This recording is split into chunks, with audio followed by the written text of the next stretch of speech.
السلام عليكم ورحمة الله وبركاته. اليوم ننوه على موضوع هام جدا جدا اللي هو رقم الهاتف.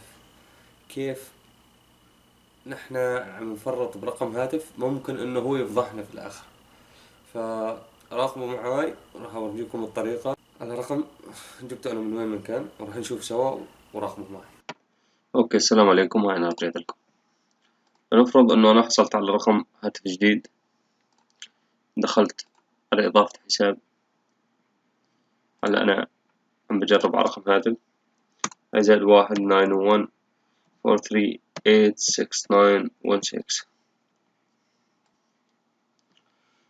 سترسل لك جوجل رمز تحقق الى الرقم اللي انتم شايفينه، تنطبق الاسعار القياسية. طبعا جوجل بعثت لي رمز التحقق وانا فتحت الحساب، بس الحساب كان باسم مين يلي حط صوره على هذا الحساب؟ معناته صارت تنتشر صورك بدون عن طريق رقم هاتفك بدون ما تحس على حدا. أرجو أنكم تكونوا استفدتوا من الفيديو، ولا تنسى تعمل سبسكرايب واشتراك ومشاركة للفيديو مشان يوصل لكل الناس. شكرا لك، السلام عليكم.